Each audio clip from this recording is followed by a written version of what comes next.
O Senhor esteja convosco. Ele está no meio de nós. Proclamação do Evangelho de Jesus Cristo segundo Lucas. Glória a vós, Senhor.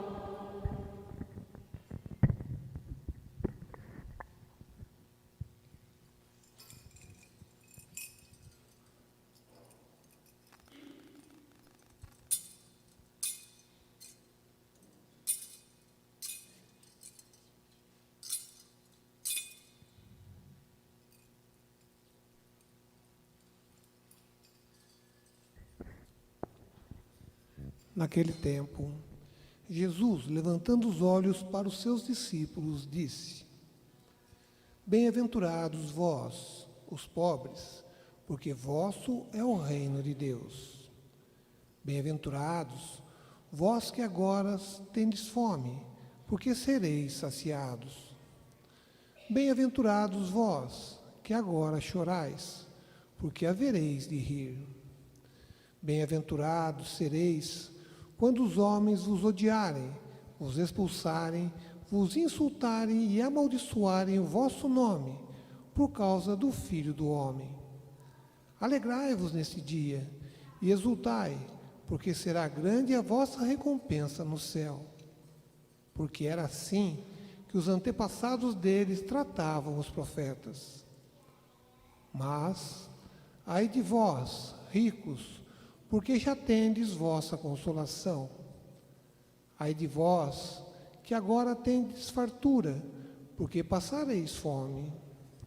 Ai de vós, que agora rides, porque tereis luto e lágrimas.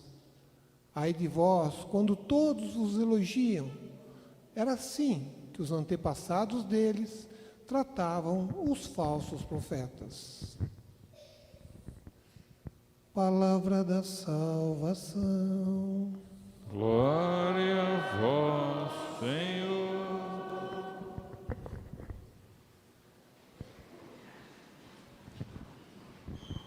Então, meus irmãos e minhas irmãs, nós temos como tema hoje esse chamado para olhar para Santa Maria, como ela sermos sinais de esperança.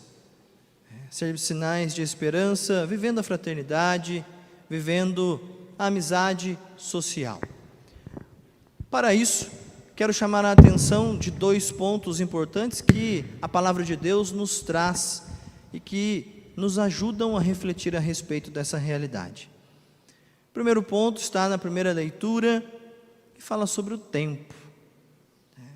Às vezes a gente corre o risco, e aqui eu já quero desarmar o namorado ou a namorada que gosta de dar uma enrolada no outro para não casar, né? Aqui na primeira leitura é capaz que arrume uma boa desculpa. Olha, São Paulo falou que não é nem para casar, olha, né? Então deixa eu já desarmar esses namorados e essas namoradas que estão dando uma enrolada aí no casamento. Quando nós escutamos a leitura, nos chama a atenção justamente estes conselhos de São Paulo, e alguns podem até valorizar demais essas realidades e se esquecer das outras realidades que São Paulo vai dizer. Aquele que ri, viva como se não estivesse rindo, aquele que, está fazendo alguma coisa, viva como se não tivesse. Os que estão casados, o homem que está casado vive como se não tivesse mulher. Nossa, mas o que São Paulo, o que está acontecendo aqui? Mas é importante nós olharmos toda a leitura. Aqui nós temos apenas um trecho. Em primeiro lugar, já no início ele vai dizer assim, a respeito do matrimônio, eu não tenho nenhum mandamento da parte do Senhor. Eu vou dar um conselho para vocês. E aí ele vai explicando todas as coisas. Mas o grande ponto não é a questão de casar ou não casar, viver ou não como casado. A grande questão que se coloca de fundo nesta leitura é justamente a brevidade do tempo. E São Paulo vai ainda exclamar: o tempo é breve. A grande questão que se coloca aqui é: o tempo urge. E nós cristãos precisamos fazer algo. Então, para nós investirmos nossa vida, investirmos as nossas energias, investirmos o nosso tempo naquilo que é o projeto de Deus. Basicamente é isso que São Paulo quer trazer para nós. Então, qual é a melhor forma de se viver isto? Cada um, dentro daquilo que é a sua vocação, daquilo que é o seu chamado, vai viver da melhor maneira possível. Mas, quando nós falamos de brevidade do tempo, nós cantamos bem no início, cantamos uma música no canto de entrada, falando a respeito também do tempo. Quando nós olhamos as situações do mundo, a realidade do mundo, nós também percebemos que de fato é necessário fazer algo para mudar esta realidade. Quando nós olhamos o nosso Brasil, hoje, neste dia especial, queremos também olhar com muito carinho para o nosso país. Enfim, em todas as realidades para as quais olhamos, nós percebemos que somos chamados a fazer algo.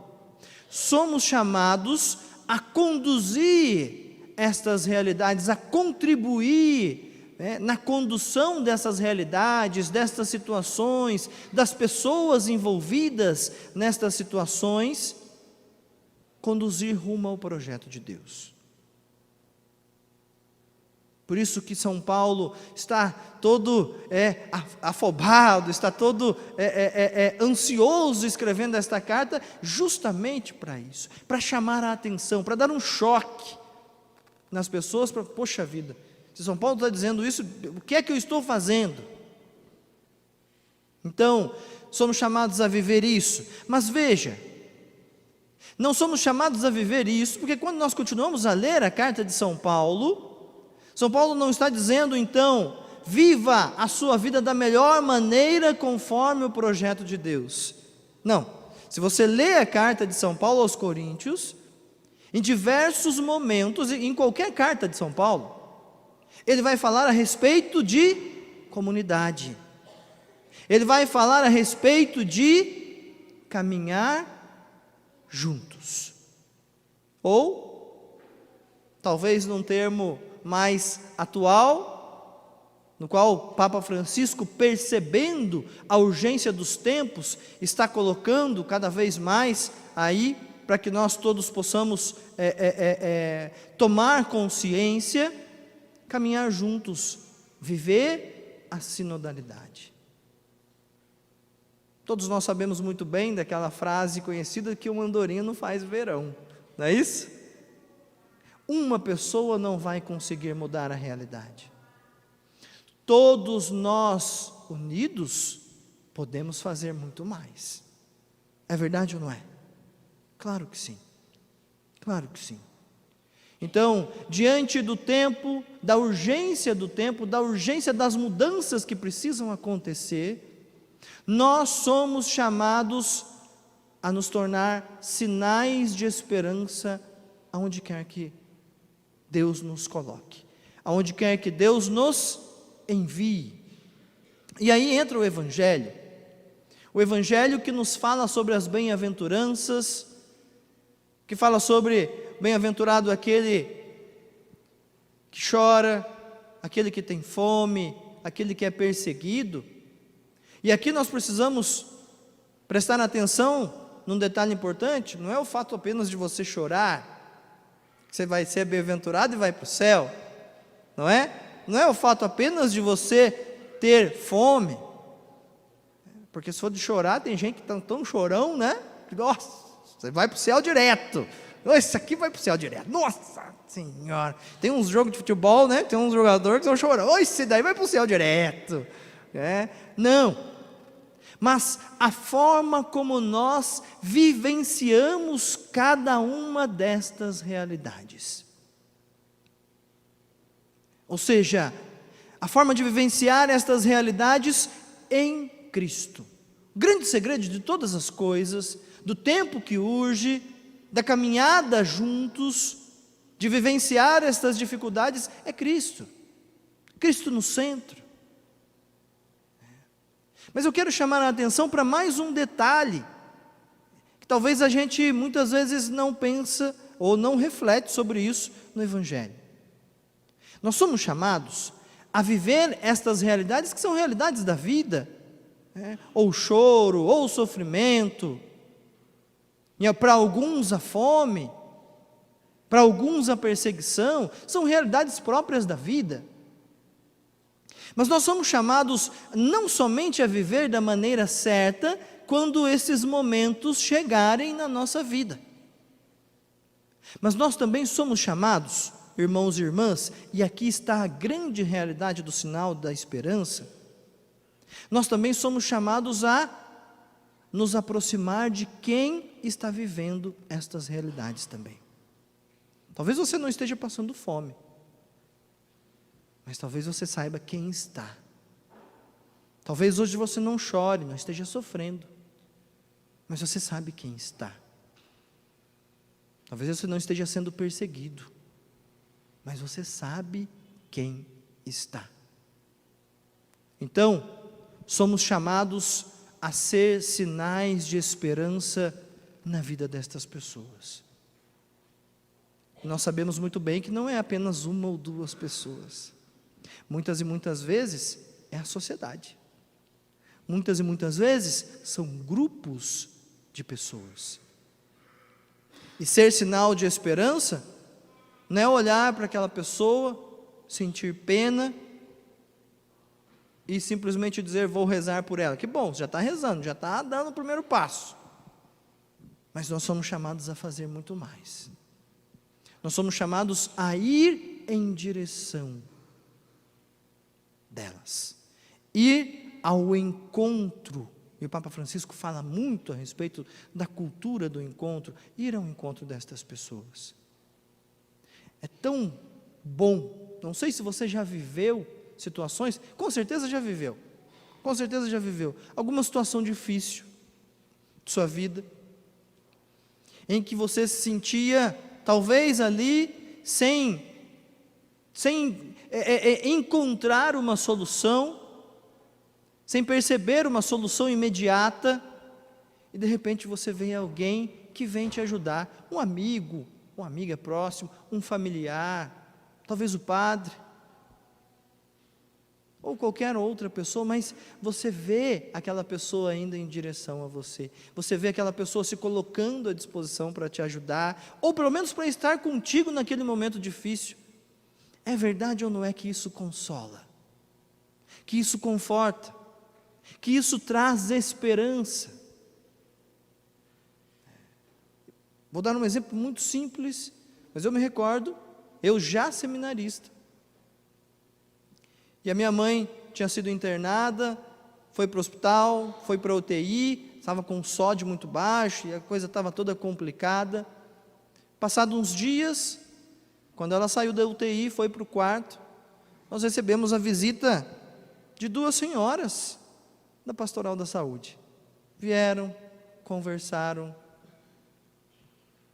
Aquilo foi para mim, foi um momento simples, foi um momento rápido, mas foi um sinal de alento, foi um sinal de esperança, como que se eu sentisse Deus dizer para mim, por meio da visita daquelas duas senhoras, porque é um momento de fragilidade, é como se eu sentisse Deus dizer para mim, eu estou contigo, olha aí, entende o que eu estou querendo dizer? Nós somos chamados a ser este sinal de Deus, ao ponto das pessoas escutarem de Deus, dizendo, por conta da nossa presença, olha aí, eu estou aqui com você. Isso é ser sinal de esperança. Isso é ser sinal de Deus. Isso é ajudar as pessoas a se encontrarem com o projeto de um Deus que ama e que vai ao encontro delas. Eu fico imaginando, pensando no nosso modelo, Santa Maria, eu fico imaginando a situação de Santa Isabel, de idade avançada, que se descobre, então, grávida. Deus lhe abençoa, né, com uma criança. E que criança, né? E que filho. Mas ela, em condições difíceis, né, já um pouco fragilizada e debilitada por conta da idade, com dificuldade nos afazeres da casa. Nossa Senhora, ao saber da situação de Isabel, ela não espera. Nossa, acabei de receber uma notícia maravilhosa, vou ser mãe do Messias, essa coisa, vontade de falar para todo mundo, né? A gente podia pegar uns 2 dias para comemorar. Não, Nossa Senhora só vai. Com certeza, quando Santa Isabel vê Nossa Senhora chegando, ela sente também aquela alegria de alguém que vem me ajudar. E tantas situações onde Nossa Senhora com certeza foi sinal de esperança. Quando os apóstolos talvez ali, meio perdidos, Jesus ascendeu aos céus, a gente vai fazer o que agora? Jesus falou que a gente tem que ficar lá em Jerusalém esperando algum sinal, mas não estou sabendo o que é. Então Nossa Senhora está ali com eles, rezando com eles. Vai dizer a Sagrada Escritura, que quando o Espírito vem, Nossa Senhora está com eles, sinal de esperança, sinal de alento. Somos chamados a olhar para Nossa Senhora e a encontrar nela um modelo de quem não perde tempo para ir ao encontro de quem precisa, de quem não perde tempo para se colocar a caminho, para se encontrar. E eu gosto sempre de dizer que encontro não é apenas uma proximidade física, me encontrei com você, me esbarrei com você, não. Encontro, antes de mais nada, é uma proximidade interior, de alguém que está disposto a abrir o seu coração, para acolher o outro dentro de si. Portanto, em todo encontro é um momento sagrado, é encontro sagrado. Somos chamados a viver este encontro. Aí sim seremos sinais de esperança, porque todos aqueles que necessitam vão fazer a experiência de serem acolhidos no nosso interior. Percebe a profundidade do que somos chamados a viver, do que significa ser sinal de esperança? E aqui eu quero chamar a atenção ainda para um ponto importante, porque nós corremos o risco de pensar que nós temos que fazer isso somente entre nós. Então eu vou ajudando, nós nos ajudamos uns aos outros e vamos ao encontro do projeto de Deus. Seguimos em frente, caminhando como povo de Deus, mas nós deixamos os outros todos para trás. Quem não é católico, quem não é da minha comunidade. Não. Nós não somos chamados a ser sinais de esperança apenas uns para os outros na nossa comunidade, entre os católicos. Nós somos chamados a ser sinal de esperança para o mundo. Afinal de contas, Jesus não morreu só para quem está aqui dentro dessa igreja. É verdade ou não é? Não. Morreu por todos. Deu a vida por todos. Portanto, o mínimo que nós precisamos ser é sinal de esperança, sinal deste amor que deu a vida por todos, para qualquer pessoa que nós encontrarmos por essas ruas, por qualquer pessoa que passar pelas nossas vidas, em todas as nossas atitudes, em todas as nossas palavras, em todos os nossos gestos. Tudo isso precisa inspirar, ser sinal de esperança, daquele Deus, da presença de Deus, ao ponto de cada pessoa viver um pouco do que eu vivi, ou de que talvez você tenha vivido. Deus cuida de mim. Esta pessoa, ele, ela, é sinal de que Deus cuida de mim. E aí sim, esta pessoa terá uma esperança renovada para continuar superando as dificuldades, para continuar lutando e para continuar confiando que Deus a conduz. Então, nós queremos pedir que Nossa Senhora nos ensine, que Nossa Senhora nos tome pela mão e nos ajude a viver esta realidade, ser sinais de esperança no mundo, aonde quer que Deus nos coloque. Louvado seja nosso Senhor Jesus Cristo. Sempre seja louvado.